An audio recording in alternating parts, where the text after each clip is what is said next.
Oye, esto es complejísimo, complejísimo. No es tan fácil como simplemente dar visas de trabajo o garantizar que va a haber chamba para centroamericanos y para mexicanos. Simplemente el año pasado, pues se pudieron haber generado más o menos unos 700,000, 800,000 empleos y eso no necesariamente tan bien pagados, etcétera. ¿Cómo se va a enfrentar a esta crisis el siguiente gobierno? De entrada, ¿cómo lo están leyendo, Zoe? Mira, yo creo que lo acabas de decir muy bien, es un asunto muy complejo y además también muy añejo. No es algo que se haya generado de manera reciente, no es nuevo para la frontera sur tener a miles de centroamericanos cruzando todos los días en búsqueda de llegar a Estados Unidos o ejerciendo su derecho humano a la migración. La gran diferencia en este caso es que entre muchos de los que están hoy formando parte de la caravana, también hay aquellos que están ejerciendo otro derecho, que es la solicitud de refugio. Y creo que aquí es bien importante distinguir ambas cosas. El migrante es aquel que está en tránsito, es el que está caminando, como muchos de ellos lo están haciendo hacia Estados Unidos, o también migrando a México. Pero hay una situación que se ha ido complicando en los últimos años, que es el de los solicitantes de refugio. Son aquellos que no necesariamente tienen una motivación económica nada más, sino que también están huyendo de una situación de violencia. Hay un convenio de Cartagena firmado desde 1984, que forma parte de todo el andamiaje de derecho internacional del que México forma parte, que establece cuáles son las condiciones para que alguien sea considerado un refugiado. Y una de ellas es pues que haya una situación de violencia generalizada en su país. Mira, una forma muy fácil, digamos, de entender la diferencia es hacer una pregunta a cada individuo: ¿qué pasa si regresas a tu país? Y si la respuesta es me torturan, tengo riesgo de perder la vida o ser violentado, pues entonces puede encontrar la figura de refugiado. El asunto es que desde hace tiempo este número de solicitudes de refugio en México, que son atendidos por la Comar, la Comisión Mexicana de Ayuda a Refugiados, que forma parte de la Secretaría de Gobernación, empezó a escalar muchísimo, empezaron a haber cada vez más y más solicitudes de refugio. El problema es que no se empezaron a atender desde hacía tiempo. Ahora, frente a esta situación, el presidente electo ayer justamente en Chiapas, en Tuxtla Gutiérrez, lo decía: la solución está en un esfuerzo continental, es decir, que tanto Canadá, México, Estados Unidos y también los países de Centroamérica pudiéramos caminar hacia un nuevo modelo de desarrollo regional, que ahí está gran parte del asunto. Uno de nuestros temas más lamentables en el país es esta enorme desigualdad entre estados del norte que traen tasas de crecimiento económico, de generación de empleos muy altas, y toda la región sur-sureste, pues que sigue siendo el espacio de la pobreza y de la marginación. Déjame preguntarte, sí. Perdón que te interrumpa aquí, es que el asunto del desarrollo económico es fundamental, definitivamente, pero, o sea, ante los embates que vemos de un Trump que dice que ahorita no va a dar dinero, pero para nada, ni a Guatemala, ni a Honduras, ni a El Salvador, ante una situación de refugiados que, pues aquí tenemos los datos, son 9,017 refugiados, la última cifra que tenemos actualizada, que evidentemente pues es nada a comparación de las personas que están llegando. Se calculan nada más el año pasado casi 400,000 centroamericanos que estaban en nuestro país de manera indocumentada y que bueno, pues si ellos quisieran solicitar el refugio, pues va a ser evidentemente insuficiente. Tenemos 9,000 apenas, imagínate los otros, ¿no?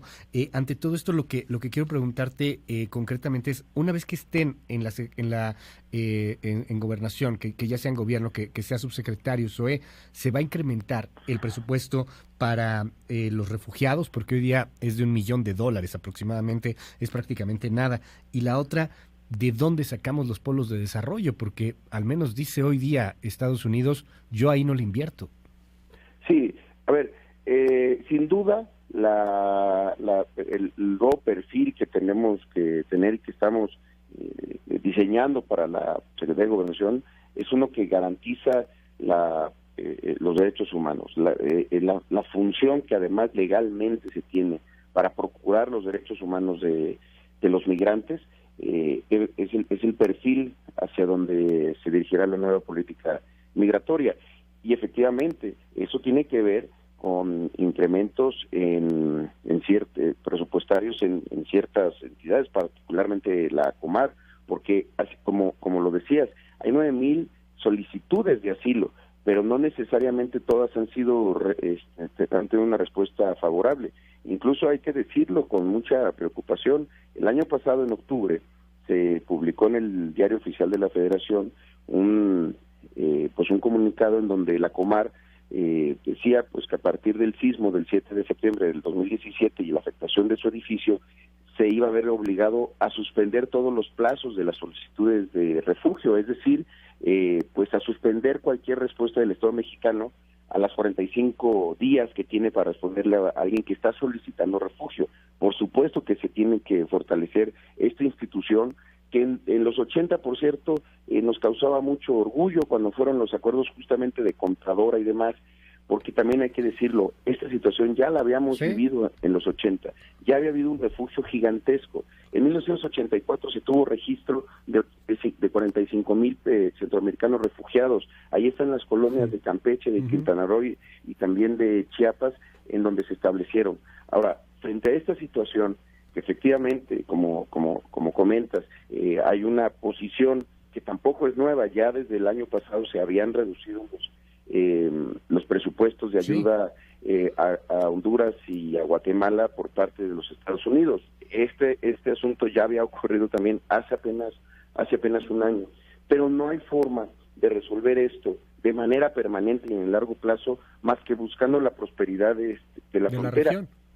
Pero de toda la región, efectivamente, pero con un esfuerzo de todos los países. El tema es que ¿cómo se podría hacer eso? O sea, digo, porque el diagnóstico está ahí, ahora la bronca es cómo le hacemos, quién le invierte, ahora sí que, pues de dónde sale la lana, ¿no?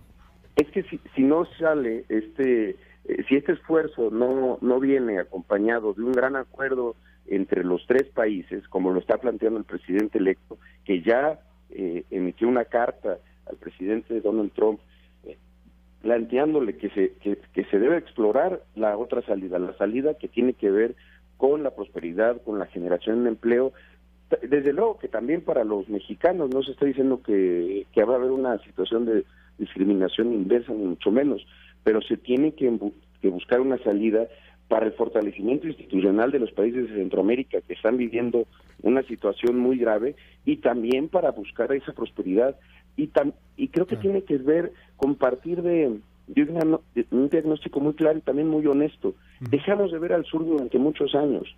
Nuestra obsesión de la relación comercial con el norte hizo que dejáramos de ver las oportunidades que había económicas con una región que es Centroamérica, que también tiene enormes desigualdades, porque lo mismo está Costa Rica y Panamá con una situación económica totalmente diferente frente a Honduras, El Salvador, Guatemala con graves problemas. No se puede resolver esto de manera permanente ni en el largo plazo si no es de esta forma. De otra manera, estaremos viviendo esto de manera cotidiana. Nosotros en ese entredicho y creo que en esa ponderación de derechos siempre tiene que privilegiarse la protección a los derechos humanos de cualquier persona que esté en tierra mexicana. No podemos, como lo hemos dicho siempre, no podemos seguir abogando por la protección y el respeto a los migrantes mexicanos en el norte, mientras no hagamos lo mismo nosotros con los centroamericanos en el sur. Y creo que es un momento de una enorme definición.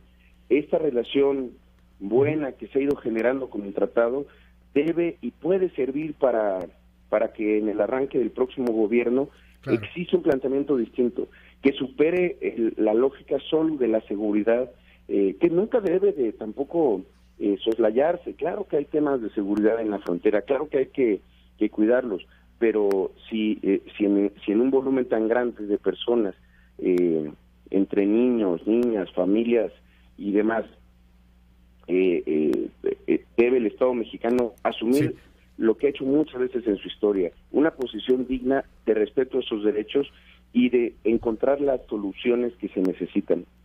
Insisto, ya lo hicimos en el pasado y no hace mucho. Ahí están los acuerdos de Contadora, ahí está todo lo que hizo México para resolver una situación todavía más grave de guerra civil en Centroamérica en los años 80, y hoy estoy seguro que lo vamos a poder hacer, pero hay que tener una visión mucho más amplia de cuál es el papel del Estado mexicano, y en ese momento debe ser la protección. Ok, muchísimas gracias, Zoé Robledo. Estamos al habla, si nos permites, claro y bueno, pues seguiremos muy de cerca el tema. Muy buenos días. Claro que sí, gracias.